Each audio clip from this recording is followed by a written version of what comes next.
Aujourd'hui, je voudrais commencer par vous faire part d'une expérience personnelle. Depuis quelques années, je pratique le jeûne intermittent de manière régulière. Au départ, c'était surtout pour me détoxifier après quelques excès de table. Je suis très gourmand, mais mon système digestif, lui, ne voit pas toujours cela d'un bon œil. Du coup, les agapes riment souvent chez moi avec lourdeur d'estomac, fatigue et crampes musculaires.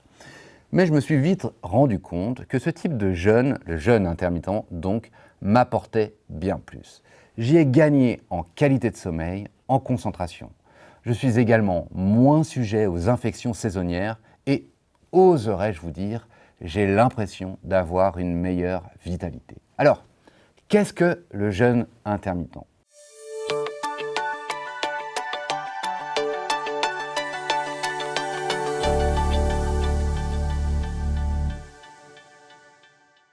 Il est moins contraignant qu'un jeûne classique. Le jeûne intermittent consiste à alterner les périodes d'alimentation normale et celles de privation de nourriture. Il existe de nombreux protocoles ou modes autour du jeûne intermittent. Il y a le Eat, Stop, Eat, une journée de jeûne. Il y a le Warrior Diet, un repas léger le matin et un dîner très conséquent le soir. À titre personnel, j'ai choisi le 16-8. Le 16-8 consiste à jeûner pendant 16 heures sur les 24 heures que compte une journée. Les périodes d'alimentation ont donc lieu sur les 8 heures restantes. Pour le dire simplement, je saute un repas. Pour des raisons familiales, la formule pour laquelle j'ai opté consiste à dîner aux alentours de 19h30, 20h le soir, de jeûner ensuite jusqu'au lendemain à 13h. Bref, je saute le petit déjeuner. Sauf exception, je jeûne ainsi presque tous les jours de l'année. C'est un des autres atouts du jeûne intermittent, il n'est pas limité dans le temps. Vous pouvez le pratiquer sur une période définie ou bien le pratiquer à vie. Alors, quels sont les grands bénéfices du jeûne intermittent ? Il est désormais avéré qu'un jeûne d'au moins 13 heures stimule l'autophagie.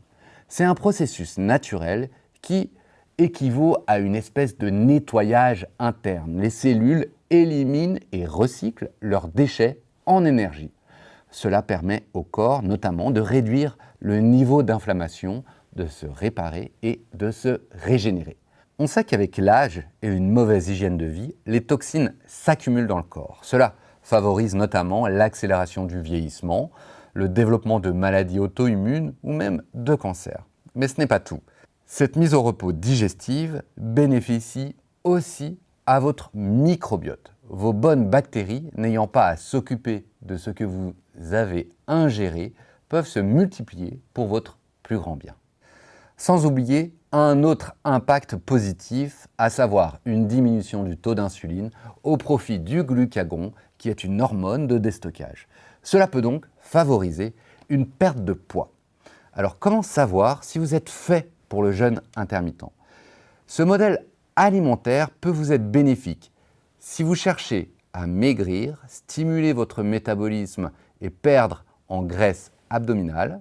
Vous pourriez aussi profiter du jeûne intermittent si vous souhaitez soulager vos gènes articulaires, améliorer votre résistance au stress, améliorer votre santé cardiovasculaire, améliorer votre système immunitaire ou bien améliorer, bien sûr, votre digestion. Pour être efficace, le jeûne doit être à minima de 12 heures d'affilée. Plus il est long, plus l'autophagie est stimulée. Quand vous ne jeûnez pas, veillez évidemment à avoir une alimentation saine et équilibrée. Couvrez vos besoins en protéines pour préserver vos muscles, vos hormones et surtout ne pas ralentir votre métabolisme. N'allez surtout pas compenser les calories perdues durant le jeûne en vidant votre frigo. Hydratez-vous pendant la privation de nourriture avec de l'eau, des tisanes non sucrées. Reste la question du meilleur moment pour jeûner. Les études faites en chrononutrition suggèrent que le mieux serait d'arrêter de s'alimenter après 16 heures. Clairement, ce n'est pas toujours possible, notamment pour des raisons sociales, familiales, etc. Surtout pas de stress, ce jeûne intermittent n'est pas une méthode rigide. Je rappelle que l'essentiel est la régularité et le respect des plages horaires que vous êtes fixées. Pour ma part, 16-8. Vous ne pouvez pas jeûner le soir pas de problème, faites-le le matin. Attention, le jeûne intermittent est déconseillé, voire contre-indiqué aux femmes enceintes ou allaitantes, aux personnes ayant des troubles alimentaires, un indice de masse corporelle particulièrement faible ou bien souffrant de pathologies graves. Demandez toujours conseil auprès de votre médecin traitant. Et voilà, c'est tout pour aujourd'hui. Si cette vidéo vous a appris quelque chose, mettez-lui un petit pouce, abonnez-vous et dites-moi en commentaire ce que vous en pensez. À très vite.